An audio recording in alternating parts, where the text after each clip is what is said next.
What if everything you built over years of marriage was about to crumble? Marcos and Clara shared nearly 2 decades of life together, navigating highs and lows, until a new passion challenges everything they thought they knew about love and commitment. Marcos and Clara had been married for almost 20 years. He, at 45, was an athletic man with dark hair starting to gray at the temples, giving him an attractive air of maturity. His brown eyes reflected the determination that helped him achieve professional success. Marcos held a high-level position at a technology company, where he was respected for his competence and leadership. Clara, at 43, remained stunning. Her long brown hair, often tied in an elegant bun, framed a face that still exuded youth. Her green eyes shone with the same intensity as when she and Marcos first met. Clara was a dedicated and loving woman, always putting her family first. She took care of the house with care and effort, striving to keep the spark in their marriage alive despite the exhausting routine. From the beginning of their marriage, Marcos and Clara were true partners. They met when they were young and full of dreams. The passion they felt for each other was intense, and they soon decided to unite their lives. In the early years, they faced financial and professional challenges but always stood together, supporting each other through all difficulties. Marcos, with his ambition and determination, fought hard to climb the career ladder. Clara was always by his side, offering emotional support and taking care of the home so he could focus on his work. When Marcos felt discouraged, Clara was the force that pushed him forward. They shared every victory and achievement, celebrating the fruits of their joint effort together. Clara, in turn, dedicated herself to creating a warm and loving environment at home. She made sure to prepare delicious meals, decorate the house with personal touches, and organize special family moments. Her care and attention to detail made every day a cause for celebration. She was the beating heart of the family, ensuring that everyone felt loved and cared for. Together, they had a son, Lucas, 16 years old. Lucas was the perfect blend of his parents, with his father's intelligence and charisma and his mother's beauty and sensitivity. He was in his second year of high school and was a typical teenager, splitting his time between studies, friends, and sports activities. Although he had a good relationship with his parents, Lucas noticed the growing tensions between them and often felt caught in the middle of their conflict. Marcos and Clara's life seemed perfect on the outside: a comfortable house in a pleasant neighborhood, financial stability, and a united family. However, behind closed doors, the reality was quite different. Marcos felt suffocated by the monotony of their marriage.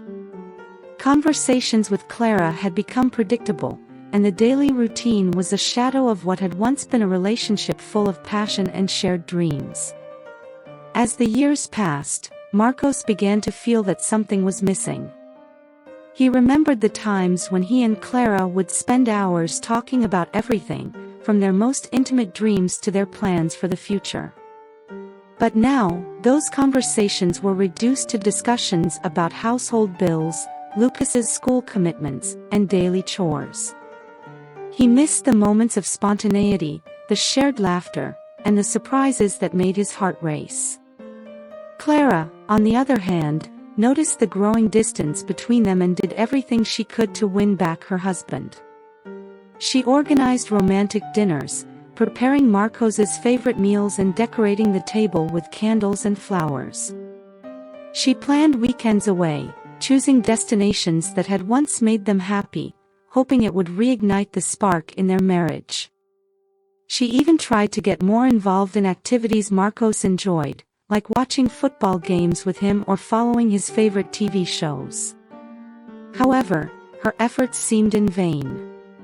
Marcos distanced himself more and more, lost in his thoughts and often immersed in work. Clara noticed that even during these efforts, Marcos seemed distant. He responded with monosyllables, kept his eyes fixed on his phone or work documents, and rarely looked her in the eyes. What used to be nights of conversation and laughter had now turned into awkward silences and superficial interactions. The atmosphere at home was becoming heavy, and Lucas, even without fully understanding the depth of his parents' problems, felt the impact. He noticed Clara's worried look and Marcos's growing indifference, and it made him uneasy. The family, which had always been a safe haven for Lucas, was now becoming a minefield of contained emotions and unspoken frustrations. Marcos often came home late, justifying that he was overwhelmed with important projects at the company. On weekends, he preferred to spend time in his improvised home office, claiming he needed to get ahead of work rather than participate in family activities. Despite her efforts, Clara felt increasingly lonely. She knew something was deeply wrong but couldn't find a way to bring back the man she had fallen in love with. Her gestures of affection were frequently rejected or ignored, and the intimacy they shared was becoming rarer. One day, a new colleague, Laura, began working at the company. Laura, at 28, was the opposite of the exhausting routine Marcos lived. She was young and full of energy, always with a captivating smile on her face. Her light brown, wavy hair cascaded to her shoulders, and her blue eyes sparkled with contagious liveliness. Laura was naturally and effortlessly beautiful, and her modern, elegant style made her stand out even more. From the first day, Laura quickly caught Marcos's attention. Her presence brought a new dynamic to the office, and Marcos found himself attracted to her confidence and charm. She was effortlessly seductive, with a magnetic aura that made Marcos feel alive again, something he hadn't felt in years. They started talking, and soon they formed a connection. Laura was fun and engaging, with an ability to make Marcos laugh and forget his problems for a while. Their conversations were light and stimulating, a refreshing contrast to the monotony he felt in his personal life. Laura shared interesting stories about her travels and adventures, and Marcos found himself enchanted by her. While Clara, his wife, struggled to rekindle his interest, Laura seemed to do it effortlessly. Each encounter with Laura made Marcos feel more distant from Clara and closer to a world he thought he had lost forever. The relationship between Marcos and Laura quickly intensified. Initially, it was just exchanged glances and casual conversations during office hours. Marcos felt a tingle of excitement every time he passed by Laura's office. She always seemed to be in the right place at the right time, with a ready smile and a witty comment that made his heart race. These innocent flirts quickly evolved into meetings outside of work. First, it was lunches, justifiable as business meetings. They laughed together, shared stories, and discovered common interests. Marcos couldn't help but notice how Laura made him feel alive again. Her energy and enthusiasm were contagious, and he found himself looking forward to the next meeting, counting the minutes until he could see her again. Soon, lunches turned into dinners. They chose distant restaurants where they wouldn't run into acquaintances. The atmosphere of the restaurants, with soft lights and low music, created a sense of intimacy that Marcos hadn't felt in a long time. The conversations became more personal. Marcos talked about his dreams, frustrations, and hopes for the future. Laura listened attentively, her blue eyes shining with empathy and genuine interest. Marcos began to feel an overwhelming passion for Laura, something he hadn't experienced in years. Every accidental touch, every shared laugh increased his desire for her. He felt rejuvenated, as if he had rediscovered a part of himself that had been dormant.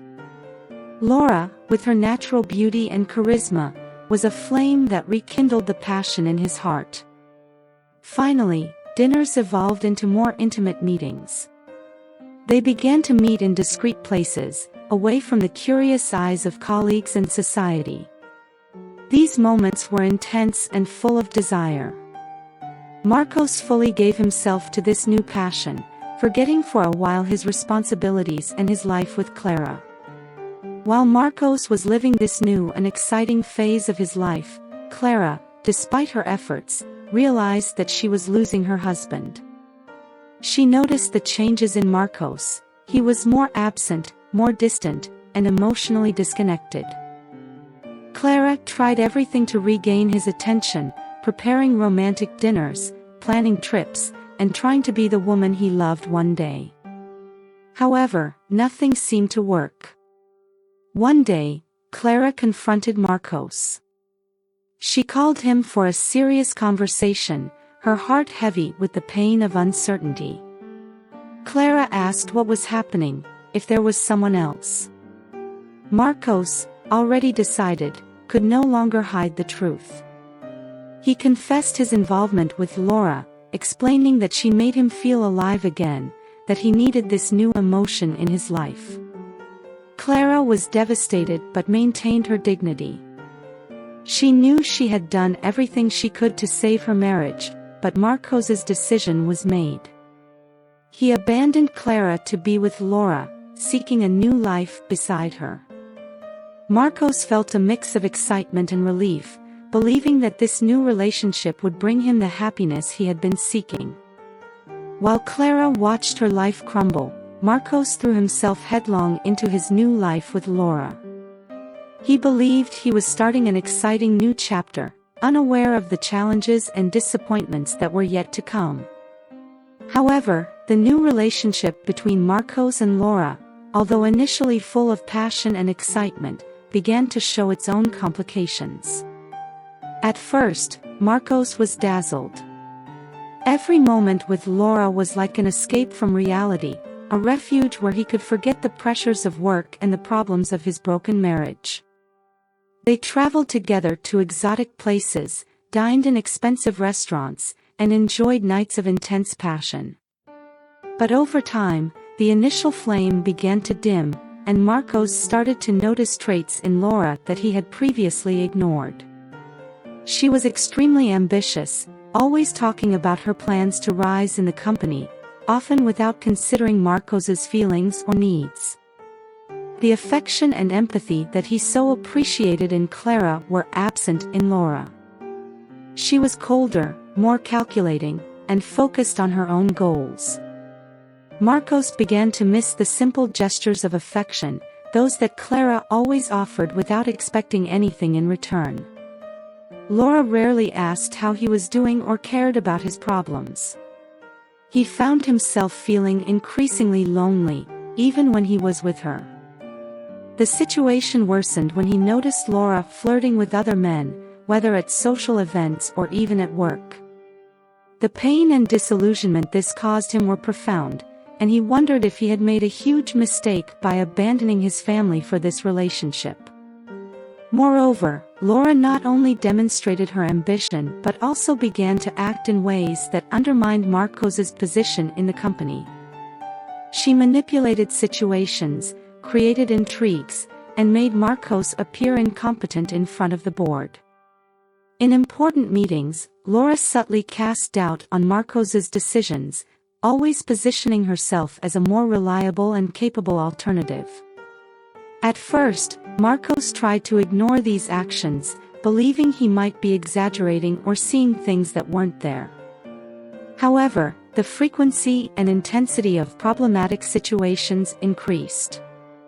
Laura started making derogatory comments about Marcos to colleagues, questioning his leadership ability and suggesting he was overwhelmed and incapable of making important decisions. Over time, Marcos's situation at the company began to deteriorate severely. The directors, who once fully trusted him, started to doubt his abilities. Marcos found himself increasingly isolated and pressured, unable to counter the traps Laura set. The trust he had built over years of hard work was rapidly being eroded. Laura, on the other hand, seized every opportunity to stand out. She presented innovative solutions, often based on ideas Marcos shared with her in moments of vulnerability.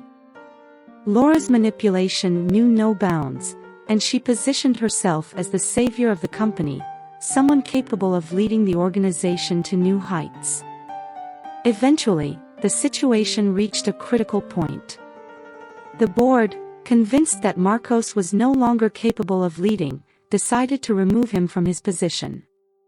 He, who was once a high-level executive, respected and admired, now found himself stripped of his position and dignity. The fall was harsh and swift, leaving Marcos in a state of despair and regret. Laura, meanwhile, took advantage of the situation. With Marcos's departure, she was promoted to his position, achieving the role she had long desired. For her, Marcos's downfall was just a stepping stone in her rise. While she celebrated her new position, Marcos faced the harsh reality of seeing his career ruined and his personal life in shambles. Reflecting on everything that had happened, Marcos realized the price he had paid for his pursuit of passion and excitement. The reality of his new life with Laura was a trap of illusions and disillusionments, a nightmare he never imagined when he decided to leave Clara and his family. As soon as Laura took over Marcos's position, she revealed her true nature. In a cold and calculating conversation, Laura thanked Marcos for the opportunity to use him to reach her desired position. She didn't mince words when admitting she had used him as a stepping stone for her professional ascent. The cruelty of her words hit Marcos like a devastating blow. "You were useful, Marcos, and for that, I thank you. But now, our relationship has no purpose." "Good luck," said Laura, with an impassive smile. The coldness of her words left Marcos shattered, with disillusionment and regret gnawing at his heart. With his professional and personal world in ruins, Marcos tried to seek solace in what he had destroyed, his family. He tried to talk to Clara, desperate to explain, apologize, and maybe find a way back. But Clara, with the dignity of someone who had suffered in silence, ignored him with total indifference. She no longer had room in her life for Marcos's excuses. Every time Marcos went to visit his son, Lucas, Clara stayed away. She avoided being around, occupying herself in other parts of the house or leaving for appointments. Marcos felt the weight of this indifference, a painful contrast to the love and attention Clara had always shown. In his meetings with Lucas, Marcos tried to reconnect, but he felt the shadow of his betrayal hanging over every conversation. Lucas, still resentful from the pain caused by his parents' separation, kept an emotional barrier that Marcos struggled to break through. He desperately wanted to repair the damage, but the road to redemption seemed increasingly long and lonely. Clara, meanwhile, continued her life with resilience. She had found strength in adversity, focusing on her own happiness and raising Lucas. Clara knew that allowing Marcos back would mean reopening wounds that were beginning to heal, and she wasn't willing to return to the painful past. Marcos, isolated and defeated, began to realize the depth of his mistakes. The overwhelming passion that had driven him to Laura had turned into a nightmare of disillusions. Initially, the excitement of being with someone new and full of energy blinded him to the consequences of his actions. But now, he found himself trapped in a cycle of regret and pain. He now saw, with painful clarity, what he had lost: Clara's unconditional love, the stability of his family, and the respect he had earned over the years. Every day without Clara and Lucas was a reminder of what he had sacrificed for an illusion of happiness.